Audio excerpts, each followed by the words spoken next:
الله من شرور أنفسنا ومن سيئات أعمالنا من يضلل فلا هادي له أشهد أن لا إله إلا الله وحده لا شريك له وأشهد أن محمدا عبده ورسوله صلى الله عليه وعلى آل بيته وأصحابه ومن تبعهم بإحسان إلى يوم الدين وسلم تسليما كثيرا. Alhamdulillah, segala puji bagi Allah Rabbul Izzati wal Jalalah. Allah Subhanahu wa taala kembali memberikan kesehatan, kesempatan, kembali Allah mempertemukan kita dalam talabul ilm di taman di antara taman-taman surga. Natadzakar, kita saling memberikan nasihat, kita saling memberikan motivasi, kita saling bertawasi bil haq dan bertawasi bis sabar. Salawat dan salam teruntuk baginda yang mulia Nabi besar Muhammad sallallahu alaihi wasallam. Allahumma salli ala sayyidina Muhammadin wa ala alihi wa sahbihi ajmain. Habati fillah rahimani wa rahimakumullah. Kembali kita melanjutkan pembahasan ahkamul munakahat, fikih munakahat atau pernikahan. Kita masih dalam pembahasan hukukuz zaujiyah, hak bersama suami dan istri. Pada pertemuan yang lalu kita sudah membahas diantaranya adalah hak saling berhias dan berpenampilan baik di hadapan pasangan.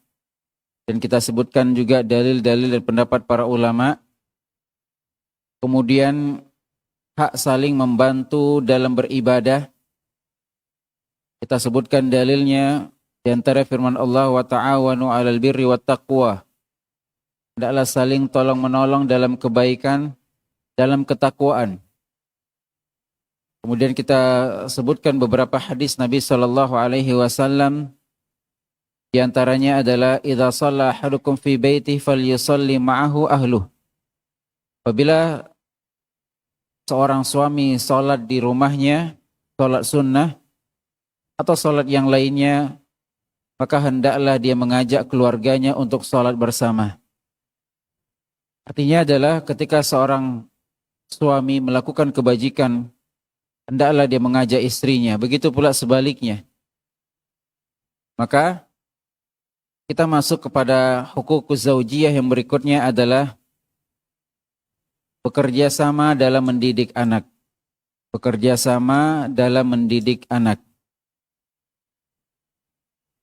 Seorang suami wajib menjadi seorang pria yang saleh, yang mana dia wajib mempelajari, memahami, dan mengamalkan ajaran Islam. Ia juga membimbing istrinya melakukan hal-hal kebajikan. Karena suami adalah sebagai nahkoda. Dialah yang akan menentukan kemana arah, kemana bahtera ini akan berlayar, kemana bahtera ini akan bersandar. Dialah yang mengarahkan, dia yang akan mengendalikan bagaimana ketika terjadi badai, bagaimana ketika terjadi pasang surut air laut. Maka seorang suami wajib memiliki ilmu agama. Allah Subhanahu wa taala katakan, ya ayyuhalladzina amanu qu anfusakum wa ahlikum nara. Wahai orang-orang beriman, jaga dirimu, jaga keluargamu. Wahai para suami, bentengi dirimu, bentengi istri dan anak-anakmu. Artinya dia harus memahami bagaimana cara agar menyelamatkan dirinya. Dan dia juga harus paham bagaimana cara untuk menyelamatkan orang lain. Terutama dalam mendidik anak dan keturunan. Karena sejatinya pendidikan anak bukan hanya sekedar tugas seorang istri. Kebanyakan ayah sibuk bekerja, mencari nafkah. Dia biarkan anaknya dididik oleh istrinya. Dia biarkan bahkan anaknya dididik oleh pembantunya atau orang lain. Sementara pendidikan anak adalah kewajiban bersama. Andai kata sang istri sudah mengajarkan sekian banyak ilmu, tapi dia tidak dapatkan contoh daripada ayahnya, maka sejatinya anak adalah peniru yang sangat ulung. Dia membutuhkan pengajaran dan yang terpenting adalah dia butuhkan suri tauladan, contoh daripada kedua orang tuanya. Maka andai kata salah satu saja yang mengajarkan, ternyata pihak lain tidak mengajarkan, pihak yang lain justru malah merusak, maka sia-sia apa yang pernah kita lakukan. Kita lihat bagaimana Luqman, seorang pria yang saleh, bagaimana dia motivasi dan mengajarkan anaknya. Allah katakan dalam surah Luqman, wa idh qala Luqman li ibnihi wa huwa ya'idhuhu ya bunayya la tusyrik billah. Dan ingatlah ketika Luqman berkata kepada putranya, dan perkataan ini sedang memberikan nasihat. Wa huwa ya'idhuhu ya bunayya la tusyrik billah. Wahai anakku, janganlah berbuat syirik. Komunikasi harus peka, harus peduli. Walaupun kita mungkin bekerja, walaupun kita juga sibuk di luar, jumpa juga mungkin hanya ketika malam hari atau ketika akhir pekan. Jangan biarkan anak kita tidak diperhatikan. Allah katakan ingatlah ketika Luqman mengatakan kepada putranya, dan ini bentuk dakwah yang paling mudah.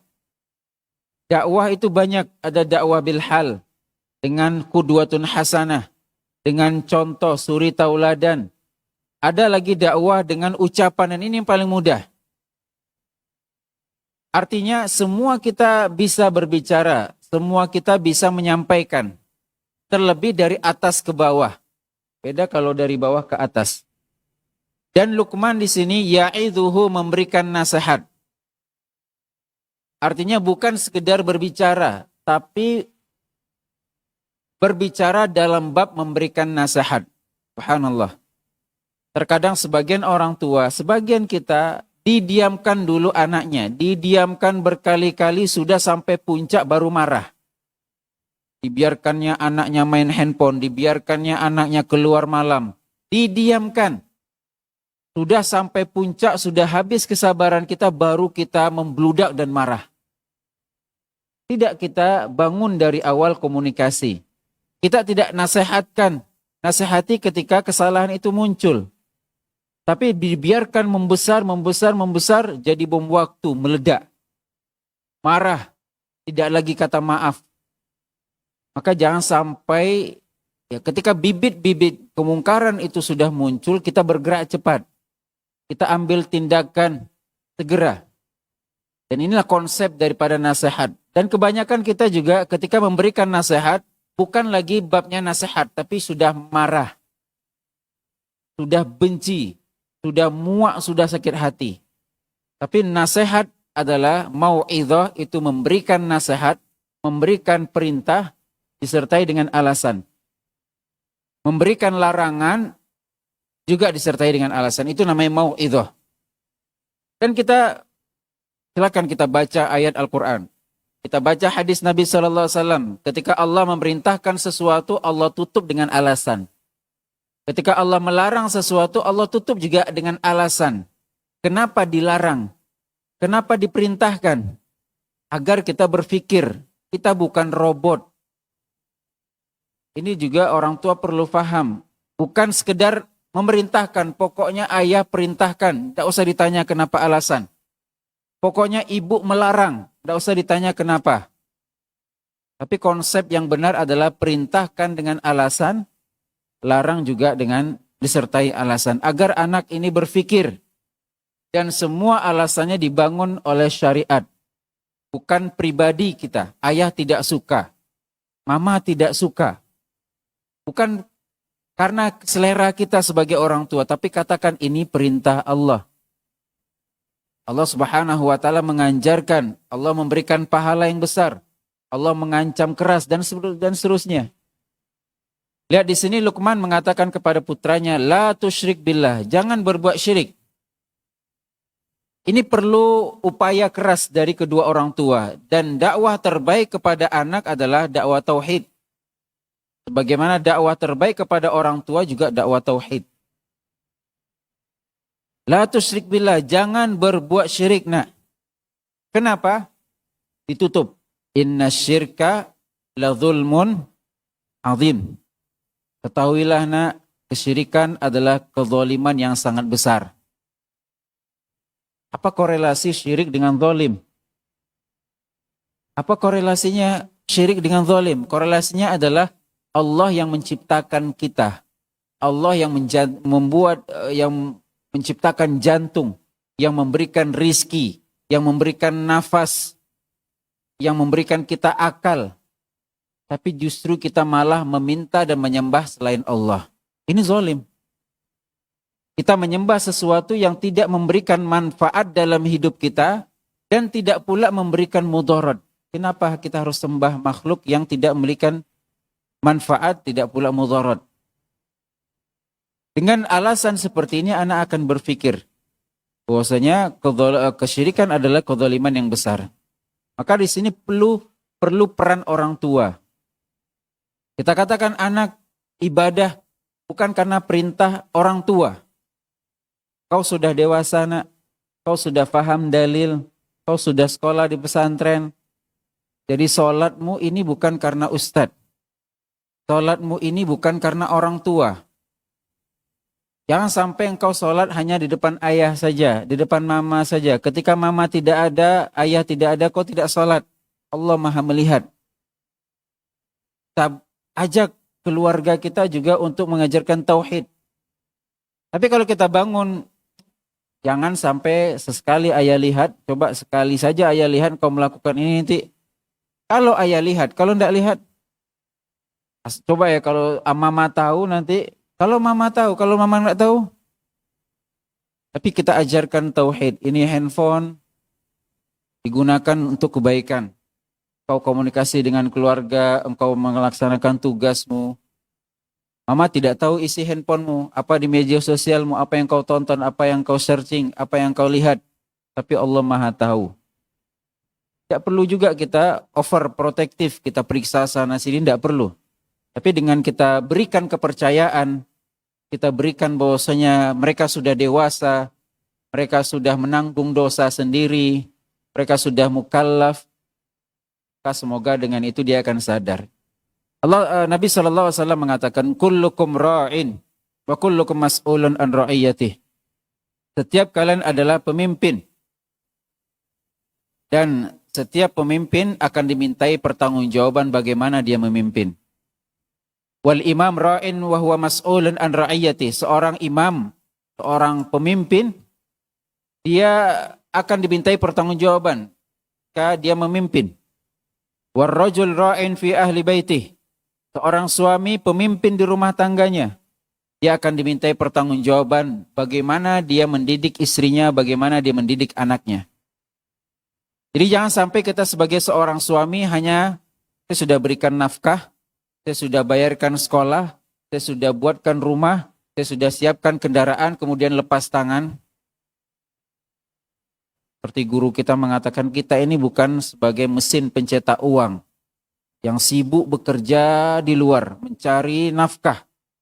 Tapi kita tidak pedulikan agama anak kita. Kita tidak pedulikan perkembangan mereka. Kita tidak peduli dengan nilai mereka di sekolah. Bagaimana pergaulan mereka. Kita hanya sibuk mencari uang. Maka lihat kata Nabi SAW, kita akan dimintai pertanggungjawaban. Wal mar'atu ra'iyatun fi baiti zawjiha. Seorang istri pemimpin di rumah suaminya. Fi baiti zawjiha wa waladiha wa hiya mas'ulatun anha. Ketika suaminya keluar bekerja, yang menjadi pemimpin di sini adalah seorang istri. Dia menjadi penyambung tangan oleh suaminya, dari suaminya. Jangan sampai dia yang mengajak anaknya berkhianat. Hai cepat, nanti sebelum ayah pulang. Nanti jangan sampai kasih tahu ayah ya. Ini kita yang mengajarkan anak berkhianat. Maka kita katakan, dia akan dimintai pertanggungjawaban bagaimana cara dia mendidik, bagaimana dia mengatur rumah tangga. Nabi SAW mengatakan, Innallaha sa'ilun kulla ra'in ammastar'ahu ahafidha dhalika am dayya'a hatta yas'ala ar-rajul an ahli baitih. Setiap pemimpin akan dimintai pertanggungjawaban oleh Allah Azza wa Jal atas apa yang dia pimpin. Ternyata menjadi pemimpin itu tidak mudah. Maka kita dilarang untuk meminta jabatan. Meminta jabatan dilarang.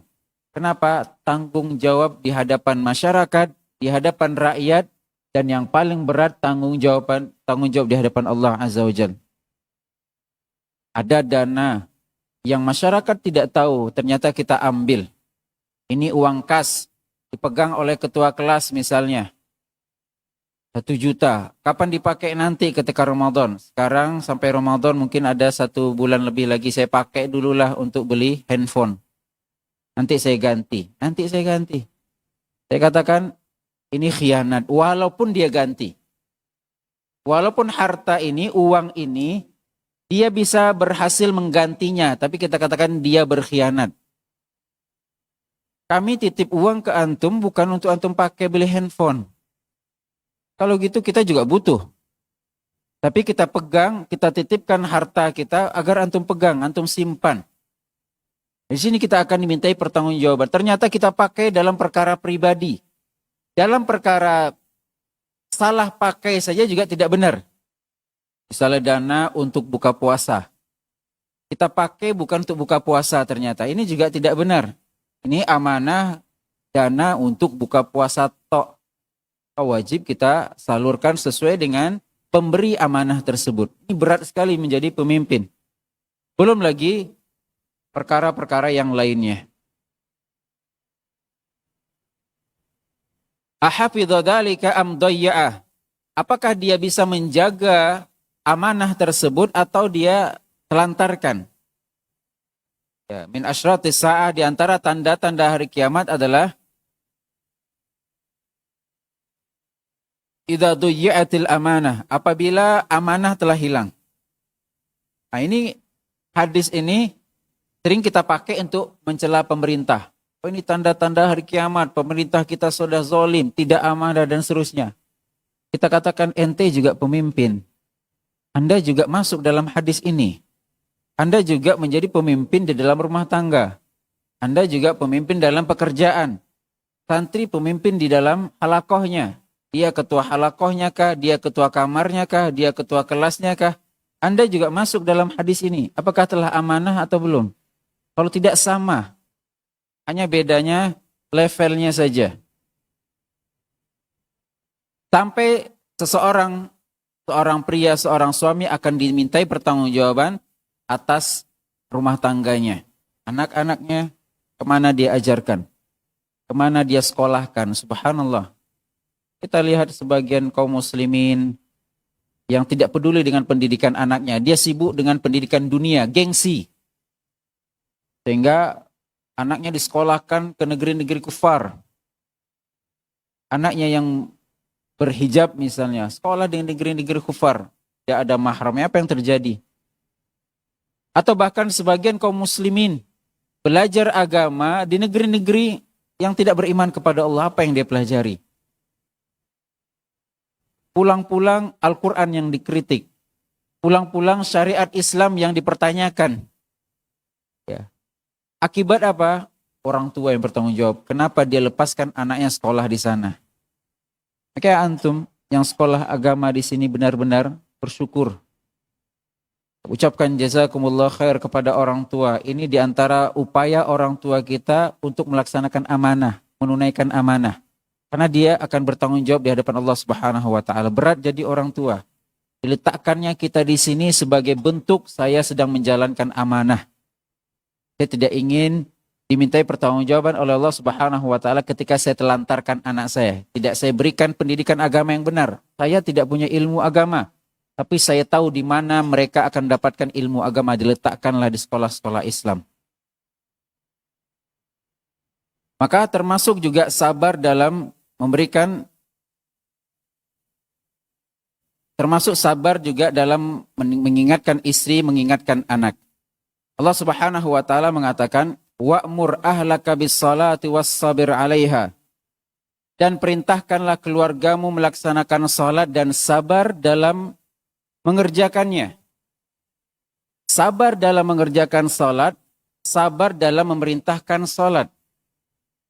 Allah tidak perintahkan orang tua untuk mengajak anak dalam ibadah yang lain, tapi yang pertama kali salat. Bahkan Nabi SAW mengatakan, "Muru auladakum bis-salati wa hum abna'u sab'in." Perintahkan anakmu salat di usia mereka 7 tahun.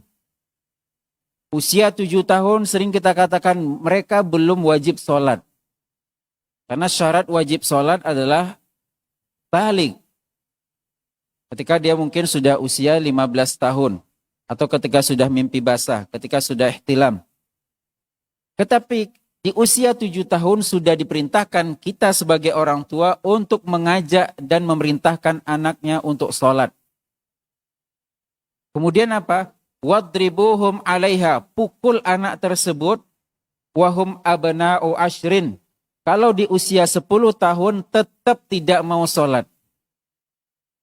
Artinya bukan di usia 7 tahun kita perintahkan, kemudian usia 8 kita diam. Usia 9 kita diam, usia 10 tidak sholat kita pukul, tidak. Tapi selama dari 7, 8, 9, 10, selama itu kita perintahkan dan kita ajak. Maka Allah katakan, wastabir 'alaiha, sabar. Sabar dalam mengerjakan sholatnya, sabar dalam mengajak dan berdakwah dan menyampaikan. Inilah dakwah pertama orang tua adalah mengajak anaknya sholat. Bukan malah sebagian kaum muslimin kita lihat anaknya rajin sholat, ayahnya tidak ke masjid.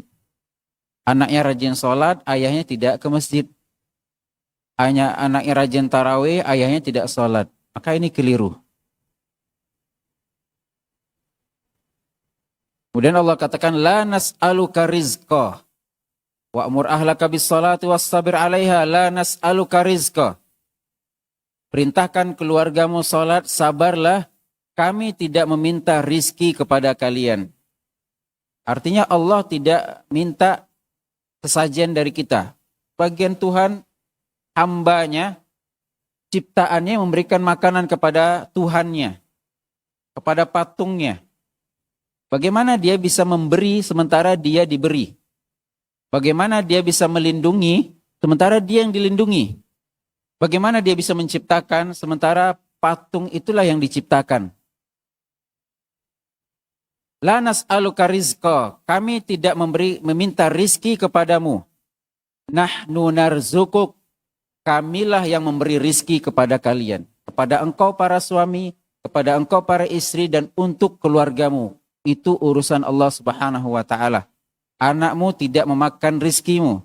Istrimu tidak memakan rizki darimu. Karena sejatinya masing-masing mereka memiliki rizki masing-masing. Wal akibatu littaqwa. Dan akibat dampak yang baik bagi orang-orang yang bertakwa. Artinya adalah jangan kita lalaikan pendidikan anak kita hanya karena saya sibuk kerja. Saya sibuk mencari nafkah. Saya sibuk bekerja di luar sehingga kita lalaikan dalam perkara sholat anak kita. Kita sering sampaikan anak yang soleh minimal standarnya adalah sholat. Meskipun dia tidak hafiz Quran, meskipun dia bukan seorang ustadz, meskipun dia tidak bisa bahasa Arab, tapi ketika azan dia ke masjid, dia soleh. Tapi bagaimanapun kita hafiz Quran, bagaimanapun kita bisa bahasa Arab, masih nyinyia orang tua nyuruh sholat ke masjid, nah, masih PR kita. Hafalan kita banyak, ini ayat sudah kita hafal. Dalil-dalil tentang sholat sudah kita hafal. Tapi masih juga ayahnya yang awam mengajak ke masjid, nah, berarti masih ada PR kita. Rasul SAW mengatakan, Ar-rajul ala dini khalilihi. falyanzur ahadukum man yukhalil. Seorang itu tergantung agama saudaranya, maka hendaklah dia melihat kepada siapa dia berteman. Ini dalam perkara apa? Pasangan. Ya.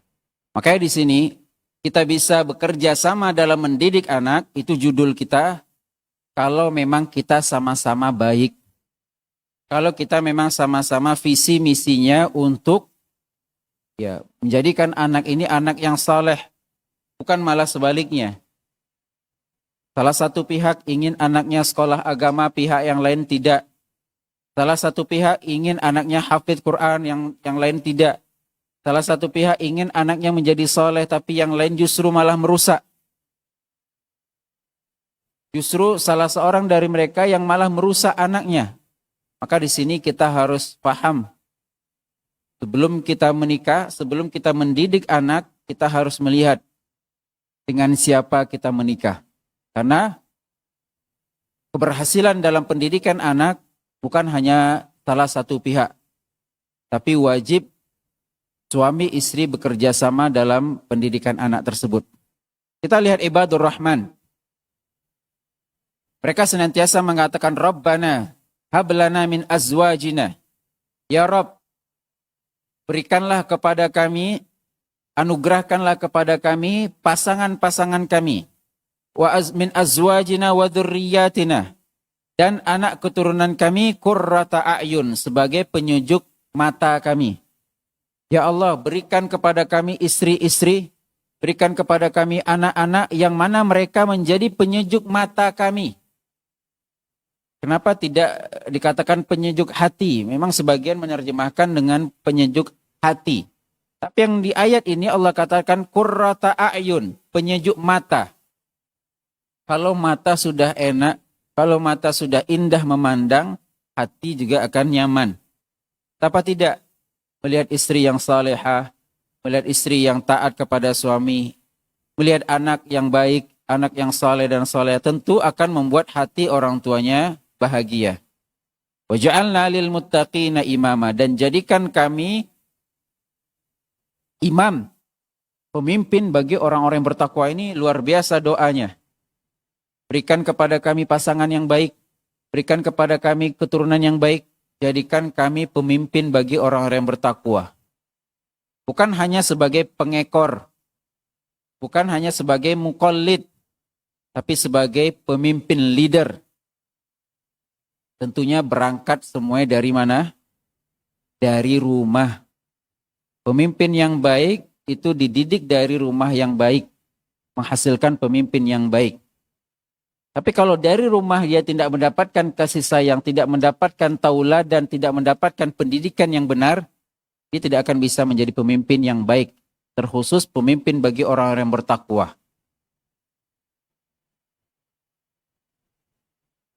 Yang berikutnya, hak dan kewajiban bersama yang berikutnya adalah saling menjaga rahasia. Saling menjaga rahasia. Rumah tangga adalah urusan pribadi dua insan. Maka banyak sesuatu yang mungkin tidak layak dipertontonkan di depan umum. Termasuk, mohon maaf, kemesraan juga tidak boleh kita tontonkan di depan umum. Ada yang berpelukan, ada yang cium-cium, ada yang tidak boleh di depan, walaupun itu istri sahnya. Walaupun itu istri sahnya, tidak boleh dipertontonkan di depan umum, meskipun di depan anak-anaknya. Meskipun di depan keluarganya, tidak boleh. Maka wajib dia menjaga hubungan rumah tangganya. Allah Subhanahu wa taala katakan, "Hunna libasul lakum wa antum libasul lahun."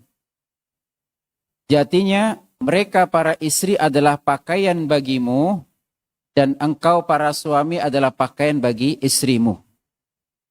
Pakaian konsepnya, di antara fungsi pakaian adalah menutup apa yang ada di dalam tubuh kita. Tapi bayangkan kalau di dalam rumah tangga salah seorang membuka aib membuka rahasia dalam rumah tangga, maka sejatinya dia sedang membuka pakaiannya sendiri. Membuka aibnya sendiri. Walaupun dia sedang menceritakan pasangannya. Suami saya seperti ini, suami saya seperti ini. Sejatinya dia sedang percikkan air ke muka dia. Sejatinya dia sedang mempermalukan dirinya sendiri. Subhanallah, ini yang miris kita lihat di zaman sekarang. Semua di-share di media sosial. Andai kata dipertemukan dua orang ini mungkin masalah selesai. Antara guru dan murid. Antara orang tua dan ustadz. Andai kata dipertemukan kedua belah pihak, mungkin selesai masalah. Tapi harus ada pihak ketiga dulu. Harus viral dulu. Repot jadinya. Itu apa? Apa yang kita rasakan kalau orang lain sudah tahu apa yang kita rasakan? Bahagia kita. Masalah kita diketahui orang lain, apa yang kita rasakan? Tenang. Kita berharap orang empati kepada kita? Belum tentu. Banyak kita lihat orang-orang memviralkan kejadian, justru malah dia yang dihujat sama netizen. Dia seakan-akan berada dalam posisi yang benar, tapi justru malah dia yang salah. Malu. Ujung-ujung apa? Klarifikasi. Ujung-ujung apa? Minta maaf. Ini video sudah tidak bisa lagi dihapus. Malu. Apalagi ini di rumah tangga kita. Jejak digital selalu ada. Kita punya anak. Anak kita sekolah. Apa kata teman-teman sekolah dia? Apa kata guru-gurunya? Ini jejak digital tidak akan hilang. Oh, anak si Anu yang pernah viral kasus ini. Ya kalau mau bercerai, bercerai saja. Tidak ada masalah. Biasa saja. Andai kata rumah tangga siapapun, bercerai, biasa saja bercerai. Tidak perlu dihebohkan. Kita berusaha untuk nyaman. Kita berusaha untuk bahagia. Ternyata kita tidak mendapatkan kebahagiaan, ya berpisah, tidak ada masalah. Kenapa perlu dihebohkan? Kenapa perlu dibicarakan? Nah, ini yang mungkin kita juga banyak perkara yang perlu kita pelajari. Tidak usah kita ikut campur rumah tangga orang. Ya, si Anu bercerai, urusan dia. Terserah dia mau nikah lagi, dia mau bercerai, dia mau urusan dia. Apa yang kita urus? Urus istri kita, urus suami kita, urus anak kita, selesai. Kita tidak diperintahkan untuk ngurusin bini orang. Ngurusin suami orang. Mereka punya masalah sendiri, kita juga mungkin lebih besar masalah kita. Ngapain kita urus hidup orang? Ya. Dan kenapa kita juga tahu masalah orang lain? Ya banyak sedikit karena kita yang menceritakan. Cuman masalahnya kita menceritakan ke teman akrab, bestie kita. Cuman dia menceritakan kepada bestinya lagi, kepada temannya, bersanad akhirnya. Akhirnya menjadi rahasia umum. Kita mengharapkan empati dari orang, tidak semua orang peduli rupanya. Kita mengharapkan orang bersedih, tapi sebagian tertawa bahkan. Maka tidak perlu kita sampaikan, kita ceritakan masalah rumah tangga, tidak perlu. Anak pun tidak perlu tahu. Ribut suami istri, anak pun tidak perlu tahu. Ini tidak. Ribut suami istri sambil live pula. Sampai semua dunia tahu, untuk apa? Ini fitnah yang sangat besar sekarang di media sosial. Ingin urusan rumah tangga diketahui oleh semua orang. Na'udzubillah. Tidak ada lagi rasa malu. Ya, tidak ada lagi rasa malu, baik laki-laki ataupun perempuan. Atau mungkin kebahagiaan. Ini kalau berbicara yang buruk juga tidak boleh kita share. Yang bahagia-bahagia juga tidak boleh kita sampaikan ke orang lain. Itu apa? Oh, suami saya romantis. Untuk apa diceritakan ke orang? Oh, istri saya cantik. Untuk apa diceritakan? Supaya teman antum iri. Terus kalau dia iri itu gimana? Suami kita romantis. Ternyata ibu-ibu yang lain juga ingin nimbrung, nanti gimana? Saya juga ingin dapat suami seperti suami ibu. Udahlah, nimbrung aja lah sama ibu. Repot kita. Maka ini yang perlu kita jaga di zaman sekarang, tidak perlu. Apapun diceritakan, tidak perlu. Ya, karena kita ada privasi-privasi yang harus kita jaga. Kata Nabi SAW, Inna min asyarrin nasi indallahi manzilatan yawmal qiyamah ar-rajul yufdi ila imra'atihi wa tufdi ilaihi thumma yanshuru sirraha. Di antara manusia yang paling buruk kedudukan sisi Allah pada hari kiamat adalah seorang yang berhubungan dengan istrinya dan istrinya berhubungan dengannya, kemudian dia menyebarkan rahasia ranjangnya. Barakallah.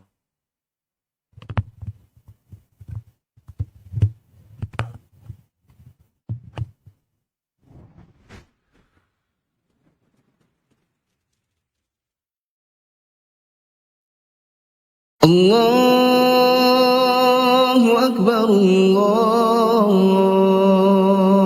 Akbar, Allahu Akbar, Allahu Akbar. Ashhadu an la ilaha illallah. أشهد أن لا إله إلا الله. أشهد أن محمدا رسول الله. أشهد أن محمد رسول الله. حي على الصلاة،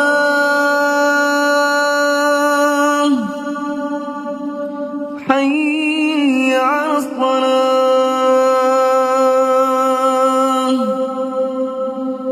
حي على الفلاح،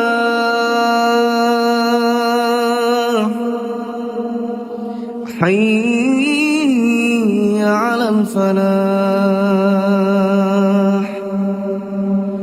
الله أكبر، الله أكبر. لا إله إلا الله.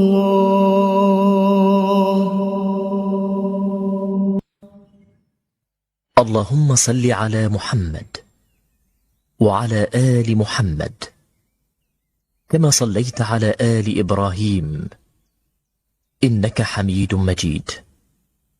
اللهم بارك على محمد وعلى آل محمد كما باركت على آل إبراهيم إنك حميد مجيد.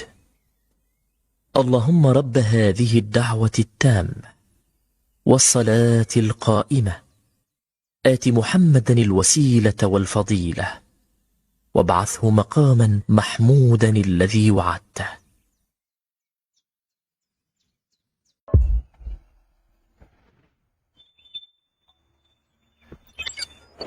Assalamualaikum warahmatullahi wabarakatuh. Saudaraku saudariku kaum muslimin dan muslimat rahimani wa rahimakumullah dimanapun Anda berada. Terasa sebentar lagi kita akan memasuki bulan Sya'ban dan Ramadan. Dan inilah dia apa yang sedang kita kerjakan di Masjid Al-Hijrah, di Markas Sunnah Nusantara Al-Hijrah di Kota Pekanbaru. Bapak dan Ibu kaum muslimin dan muslimat bisa menyaksikan panitia pembangunan terus berpacu dengan waktu untuk menyelesaikan lantai 1 ruang utama sholat. Di antaranya adalah pemasangan granit untuk lantai sholat, pemasangan pintu dan jendela, pemasangan dinding dan ornamennya, dan juga targetnya adalah pemasangan AC untuk kenyamanan sholat. Dan ini semua dikerjakan secara serentak. Para tukang benar-benar bekerja dengan berpacu dengan waktu untuk menyelesaikan dalam hari yang tidak berapa lagi menuju bulan Ramadan. Kaum muslimin dan muslimat rahimani wa rahimakumullah, Ana sekarang berada di rooftop bahagian paling atas daripada Masjid Al-Hijrah. Alhamdulillah, seperti yang antum bisa saksikan kaum muslimin dan muslimat, bahwa tinggal sekitar 40 atau 45% lagi insyaallah ta'ala pekerjaan pengecoran rooftop untuk lantai paling akhir daripada Masjid Al-Hijrah. Dan ini juga menjadi sebuah progres yang harus kita kejarkan juga besertaan dengan progres lantai 1 untuk penggunaan bulan Ramadan. Mari ma'asyarul muslimin dan muslimat, bangun kejayaan agama kita melalui tempat-tempat majelis majelis ilmu di mana kaum muslimin dan muslimat menimba ilmu agama, belajar ilmu agama dan menyebarkannya ke permukaan bumi. Dan yakinlah bahwa orang yang menunjukkan manusia jalan kebaikan, maka Allah akan berikan pahala seperti orang yang mengamalkan kebaikan tersebut. Dan barang siapa yang memudahkan untuk saudaranya hal-hal yang berhubungan dengan apapun, maka Allah tabaraka wa ta'ala akan memudahkan untuknya dunia dan akhirat. Sallallahu wasallam wa baraka wa an'am ala abdihi wa rasulihi Muhammad walhamdulillahi rabbil alamin. Wassalamualaikum warahmatullahi wabarakatuh.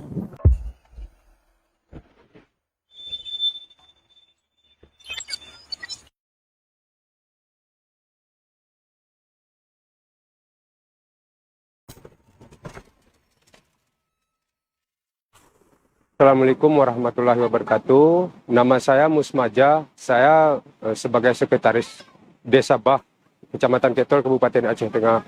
Banjir bandang kejadiannya sekitar tanggal 27 November 2025. Saat itu sekitar jam 8 pagi, ini rumah-rumah warga 34 unit rumah terbawa arus.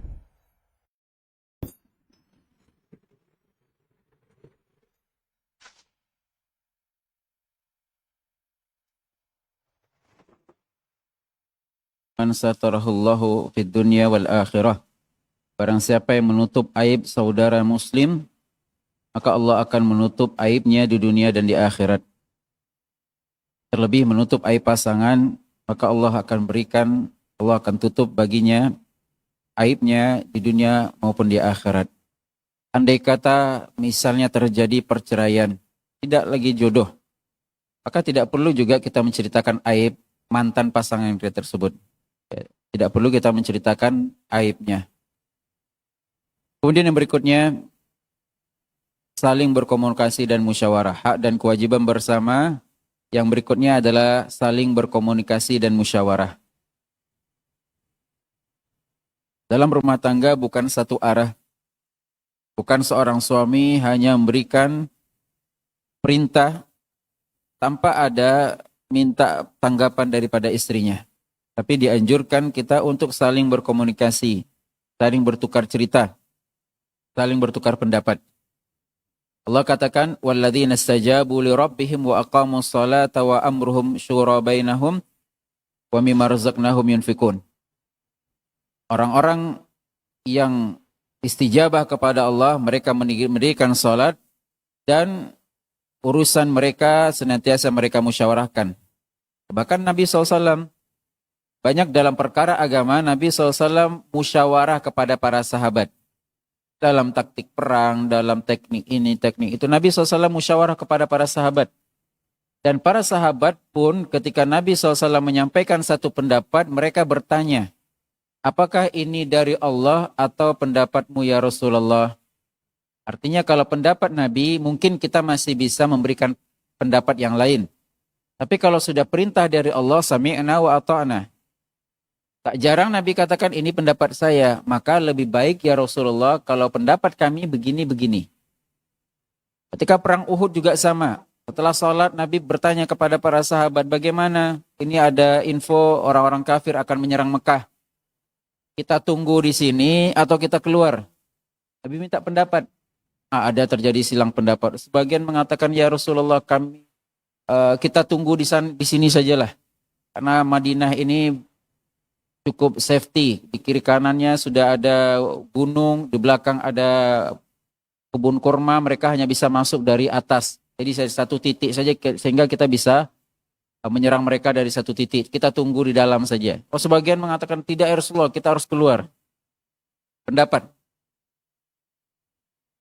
Kecuali Nabi katakan ini sudah perintah Allah. Kalau sudah perintah Allah, sami'na wa ata'na. Kemudian juga dalam perkara komunikasi. Allah katakan kepada Nabi, "Fabima rahmati minallahi lintalahum." Dengan rahmat dari Allah lah engkau wahai Muhammad mampu berlemah lembut kepada mereka. Nabiur rahmah, Allah Rahman Rahim. Allah utus Nabi rahmatan lil alamin. Nabiur rahmah, maka komunikasi Nabi juga dengan lemah lembut. Isi hati kita tidak ada yang tahu. Isi otak kita orang pun tidak tahu. Yang mereka tahu adalah apa yang kita sampaikan. Walaupun isi hati kita baik tapi disampaikan dengan cara yang tidak baik, maka yang orang tangkap yang apa yang kita sampaikan. Maka di sini ternyata kita wajib belajar komunikasi. Kita wajib belajar menyampaikan, mengutarakan pendapat, bagaimana adab dan etika. Dan guru kita, Dr. Muhammad Arifin Badri, beliau punya buku Komunikasi ala Nabi. Jadi ternyata Nabi SAW juga pakar komunikasi. Menunjukkan memang fabima rahmatin minallahi lintalahum, dengan rahmat dari Allah pun, dari rahmat dari Allah lah engkau Muhammad mampu berlemah lembut kepada mereka. Walau kunta, jika sekiranya engkau Muhammad faddan ghalidhal qalbi lan faddu min haulik. Kalau sekiranya engkau bersikap kasar, hatimu kasar, sikapmu kaku, tidak ada toleransi sedikit pun, lan faddu min haulik, niscaya orang yang hatinya lembut seperti Abu Bakar pun akan lari. Apalagi orang yang memang keras seperti Umar juga tidak mau dikerasin oleh orang lain. Jangan kira kita keras, kita ingin dikerasin sama orang lain, tidak bisa. Keras lawan keras, patah. Maka dengan rahmat dari Allah Subhanahu wa taala, Nabi mampu berlemah lembut kepada para sahabat, apalagi kita. Dan audien kita, lawan bicara kita bukan para sahabat, maka wajib bagi kita untuk berlemah lembut. Ya. Fa'fu anhum, maafkanlah, wastaghfir lahum, minta ampunlah untuk mereka. Subhanallah. Ini berat. Orang yang menyakiti kita maafkan berat. Apalagi kita berdoa kepada Allah agar Allah ampuni dia, itu lebih berat lagi.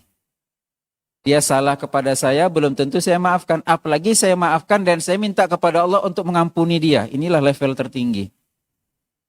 Wasyawirhum fil amr, ajak musyawarah dalam perkara. Faidha azamta fatawakkal 'ala Allah. Kalau sudah dapat satu keputusan, bismillah, tawakkal 'ala Allah. Innallaha yuhibbul mutawakkilin.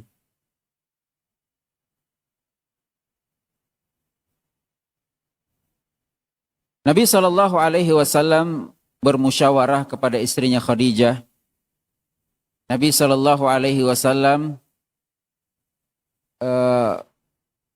ketika Sulhul Hudaybiyah, ketika Nabi SAW ingin melaksanakan umrah bersama para sahabat, ternyata di tengah jalan tidak boleh masuk. Di tahun 8 kalau tidak salah Hijriyah.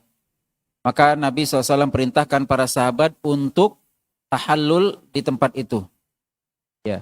Kayak di antara adab kita membaca Allahumma mahilli haitsu habastani. Ya Allah, tempat tahallalku di mana engkau menahanku. Karena bisa saja ada sesuatu yang menyebabkan kita tidak bisa melaksanakan umrah, menyempurnakan umrah atau haji, maka kita tahallul di mana kita tidak bisa melanjutkan. Maka Nabi perintahkan sahabat untuk tahallul. Tidak ada satupun yang bergerak. Karena para sahabat sudah menempuh perjalanan yang panjang. Hudaybiyah itu agak lebih dekat ke Mekah. Artinya mereka sudah menempuh perjalanan Mekah Madinah itu kurang lebih 450 km. Naik bus itu 5-6 jam. Naik kereta cepat 2,5 jam. Kalau naik onta itu sampai seminggu sampai 14 hari. Sudah Ka'bah di depan mata kita, ibaratnya kalau sudah ada Zamzam Tower itu mungkin zaman dulu mungkin sudah nampak Zamzam Towernya itu. Ternyata tidak boleh masuk. Dan Nabi SAW juga taat. Artinya Nabi SAW sepakat dengan perjanjian itu. Sahabat tidak terima. Kita lawan saja Rasulullah, mati-mati jihad. Semangat kita kan begitu. Sampaikan saja Ustaz. Bid'ah Ustaz. Gak usah takut-takut Ustaz.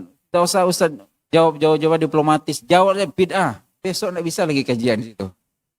Kadang semangat kita luar biasa, pertama dan terakhir. Maka perlu di sini Nabi SAW beliau berpikir panjang. Dan dampaknya apa? Jadi ada perjanjian tidak boleh ini, tidak boleh ada peperangan selama perjanjian itu. Dari situlah Nabi SAW bebas mengirim surat dan bebas berdakwah di tempat yang lain karena sudah ada perjanjian tadi. Nah, Nabi perintahkan para sahabat untuk tahallul, tidak ada satupun yang bergerak. Abu Bakar, Umar, dan masuklah beliau ke tenda istrinya. Istrinya melihat apa yang dirasakan oleh suaminya. Apa kata ibunda kita? Atuhibbu dzalika ya Rasulullah? Apakah engkau ingin manusia bertahallul? Tentu. Saya punya tips. Istrinya mengatakan saya punya tips. Seharusnya kita katakan enggak usah ikut campur, ini urusan laki-laki. Adik di rumah, enggak. Nabi apa? Saya punya tips ya Rasulullah, engkau keluar, jangan ajak ngomong siapapun. Kau keluar, engkau panggil tukang cukur, jangan ajak ngomong siapapun. Lihat apa respon mereka. Apakah Nabi, enggak usah ikut campur dia? Enggak usah, ini, enggak. Nabi jalankan saran daripada istrinya, subhanallah. Nabi keluar, Nabi panggil tukang cukurnya, dipangkas rambut Nabi SAW, barulah para sahabat sadar, sontak mereka saling cukur. Barulah mereka sadar bahwasanya tadi kita tidak taat kepada Nabi SAW.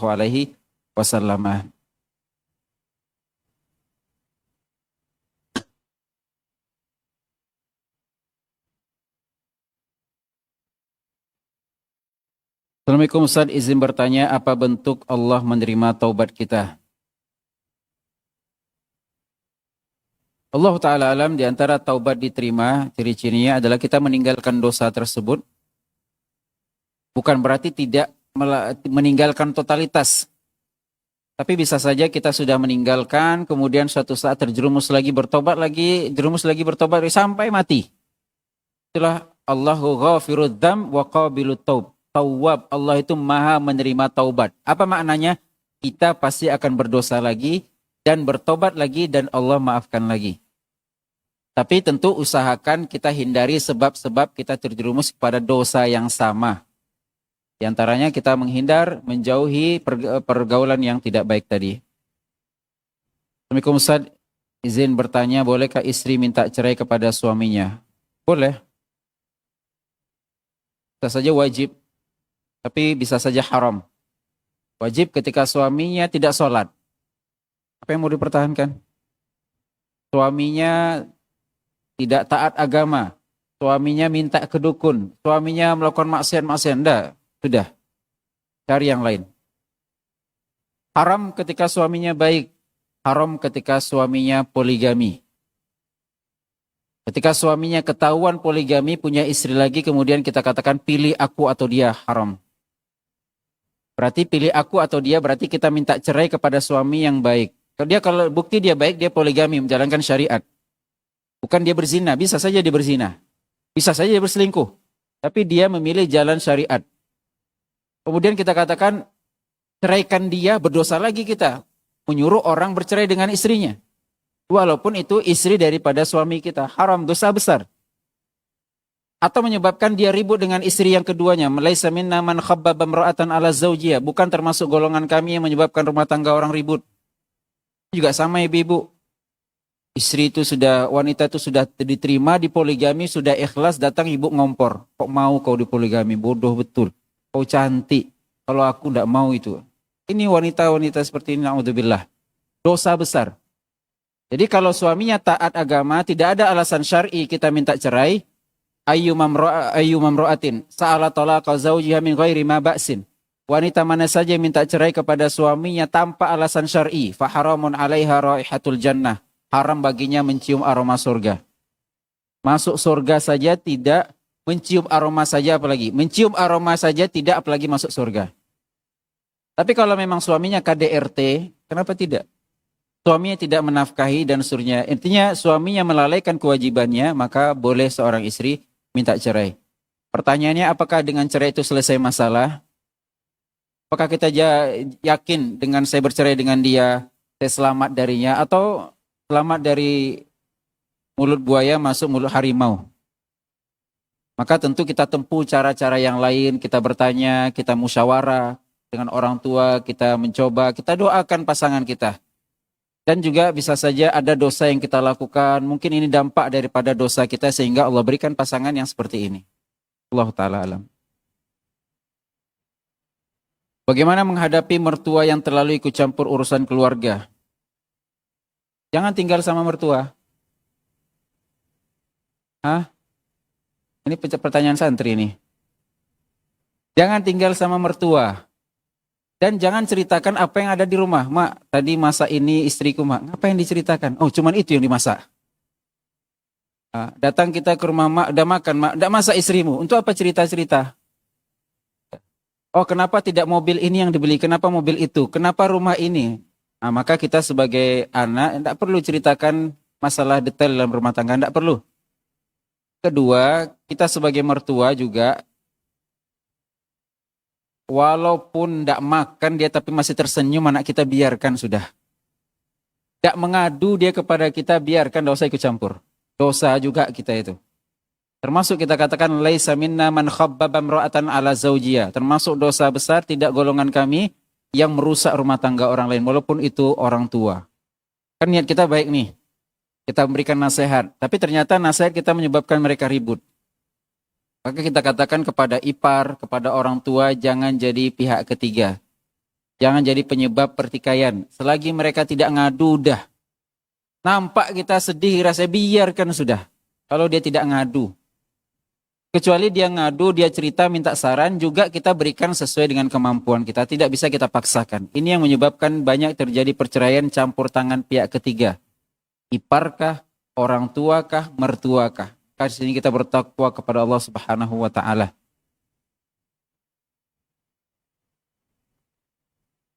Allah taala alam, cukup sekian yang bisa disampaikan, lebih dan kurang mohon maaf. Subhanakallah bihamdik, asyhadu an la ilaha illa anta, astaghfiruka wa atubu ilaik. Assalamualaikum warahmatullahi wabarakatuh. ولهذا جاء يزيدك إيمانا على الإيمان.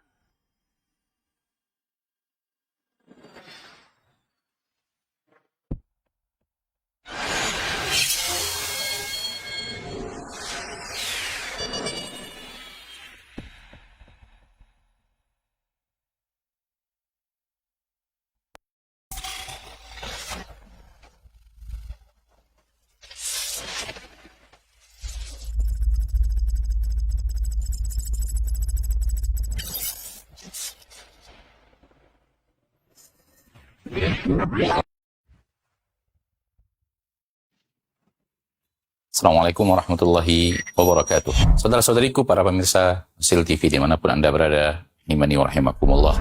Semoga antum selalu berada dalam lindungan Allah Tabaraka wa Ta'ala. Dan semoga kesehatan